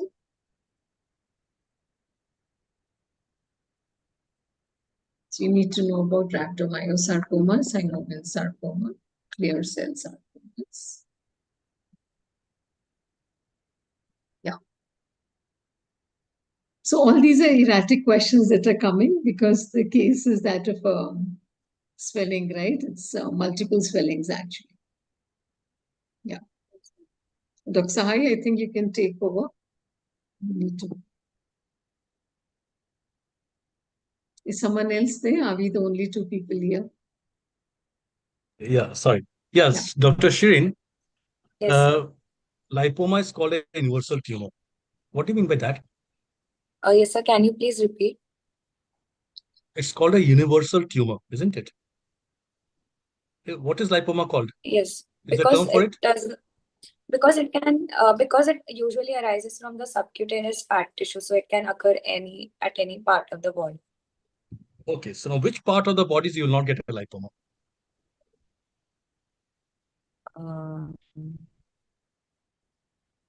Palm and sole. Of course, you get a lipoma there. You got fat there, don't you? Yes, but they are not the most common. They're not? Most common. They are least. They might not be rare. common. They might not be common, but they're still there. Think of a place where there's no fat. No fat tissue, no fat cells. And the brain? Yes. All right. Okay. Inside the eye? Right. Your teeth? Right. Okay. So, okay. So, suppose this was a soft tissue tumor, right? Yes. What is the plane which is important? What is the plane which is important to be breached? Do you understand? Yes, sir. Yeah. It What should plane is usually, important for this? the dermis should cross because the soft tissue swellings arise deeper to that. No, I Involving couldn't the get you. Which subcutaneous layer is the planes important? below. Which layer is important for a soft tissue tumor? Suppose it's a liposarcoma, like ma'am said. So which Yes. which plane is important? The subcute. What Sir is wanting to ask is that what are those planes that prevent the spread of sarcoma? Are they muscle? Are they bone? Are they fascia? What are they?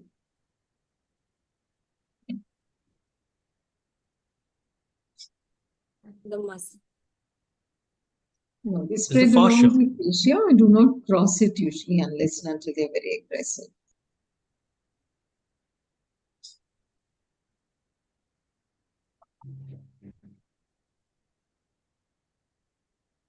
Okay, Dr. Shirin, just by clinical exam, I say this is a neurofibroma, or a schwannoma.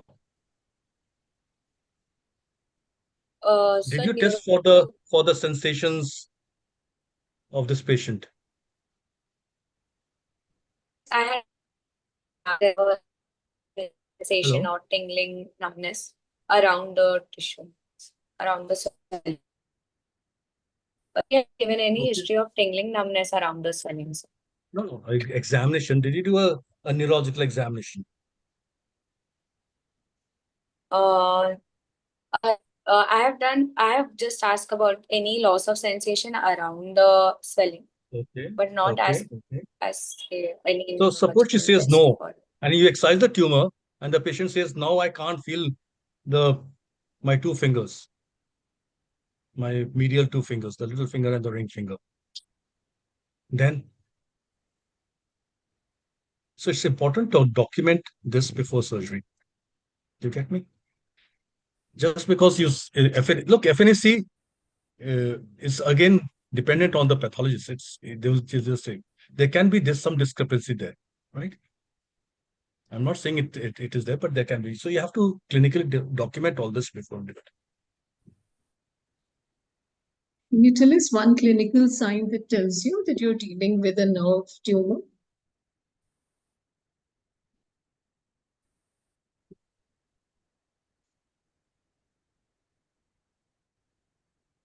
Dr. So Shireen? it is more like So any clinical sign that will tell you with respect to mobility, that will tell you that it's a nerve tumor. So there'll be mobility at right angles to the direction of a nerve if it's arising from the nerve trunk and not along the nerve. Right? These are basic things you need to know them. Do you think we can call it a day? Yes, Dr. Kerangal. Sir. Okay, Shireen, do you have any questions, any queries? You know, a small case like a lipoma can become very difficult. Do you get me? The simple cases are the ones which can get. So you got to make sure that you cover every aspect of that, all the differentials. Yes, sir. Dr. Ratna can tell you more about it. Yeah, because it can take any direction, no? Yes, It's not that you've got a lipoma, so only lipoma will be discussed. Like Dr. Khanna initiated the discussion on caries, no? That is one. Tuberculosis is one thing which can fit in anywhere. Right? Yes. So you'll have to know about and how to describe a patient with multiple swellings is important.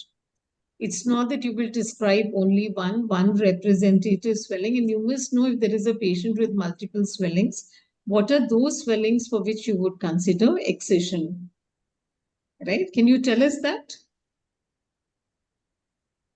So there are multiple swellings in the body. You will not take out all, no? So what are those swellings that you may consider for excision? One, if the patient has any cosmetic issues. Yes, very good. And A rapidly growing swelling which is pressing on neurovascular bundles, symptomatic swellings, and cosmetic issues. Yeah. And the largest, if there's Yes, nothing there. largest. Okay. Thank you so much. Thank you, everyone. Thank you. you. Good night, all. Yeah, good night. I think everyone's left. So good night, everyone. Thank you, sir. Thank you, ma'am. Bye, Vita. Good night. Thank you very much, Shireen. Thank you all the faculty. Any other closing comments, or can we call it close, please? Yeah, we've had a short note of closing comments from Dr. Thank you, Sai. Ratna ma'am. Thank you for permitting your student to be with us. Thank you very much. Always permitted. Yeah, thank you for giving us the invite. Yeah. Thank you. Good night. Good night, everyone. Good night. Good night. Good night. Good night. Shireen, well done. Thank you, sir.